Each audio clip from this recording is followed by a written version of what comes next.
This is the first time when I speak on the occasion of the 27th of January, and I am quite confident that the world learned little from the Holocaust. This is sobering. We live in a democracy, and I and many of us will do everything to defend the right of people in the European Union to demonstrate, to fight for various political causes, to walk our streets with flags, also with Palestinian flags, also for Palestinian cause. But the rage in the streets, the false news and fake news in social media, the cheap hatred in worldwide government speeches that triggers old classical anti-Jewish sentiment, ignoring Jewish victims, ignoring Jewish women's rights, ignoring Jewish women's lives, and yes, ignoring Jews' ability to defend themselves, firing Jewish team captains from sports events, like it happened in South Africa, detaining Israeli soccer players, like it happened in Turkey.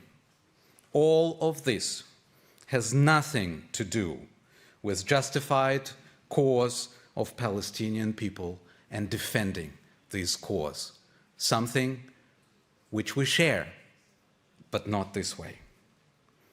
We must speak about the plight of Palestinians, about the responsibility of Israel to minimize victims. We must talk about Israel's duty to abide by humanitarian law and by the political commitment to a two-state solution.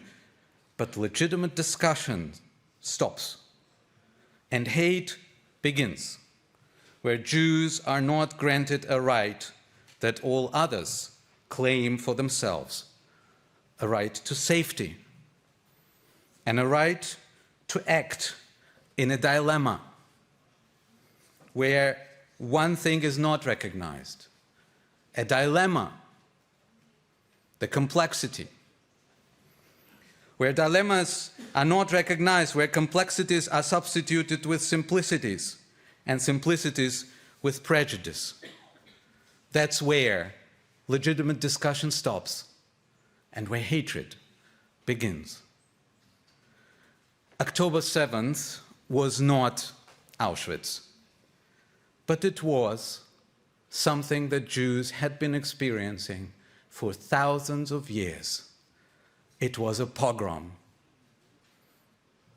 with killings, murdering children, raping women, something that Jews have been suffering for thousands of years, and one thing has changed after the Holocaust. Jews learned not to suffer and continue living.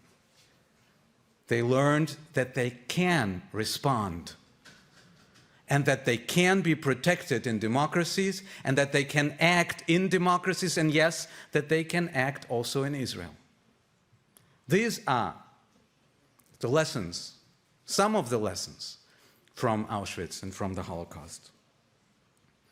And it pains me that these lessons are not recognized anymore, also in some of our democracies.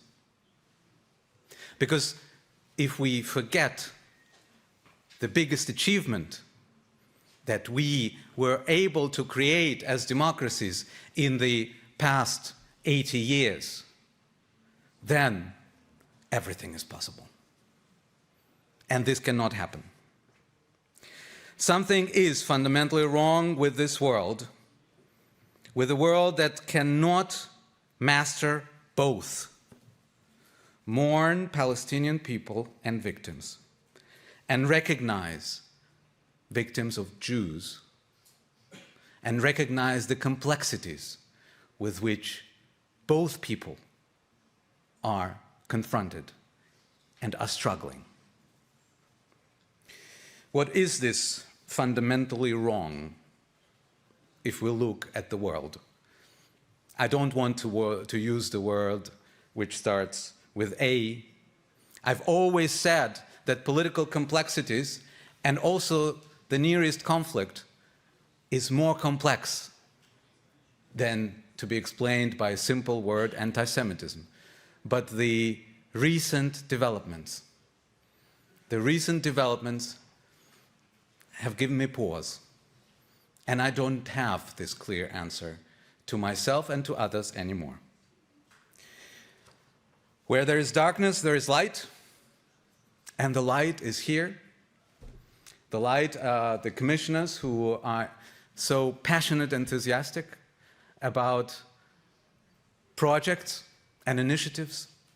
The light are those projects and initiatives in Poland and in Hungary, in Germany, in Eastern Germany, where it is especially difficult to be a Democrat today.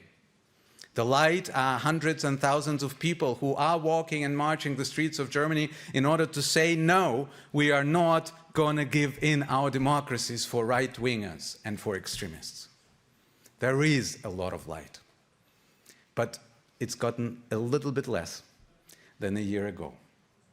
And I do hope that remembering is one, not the only, but one of the recipes on how we would bring more light in a year when we meet here again.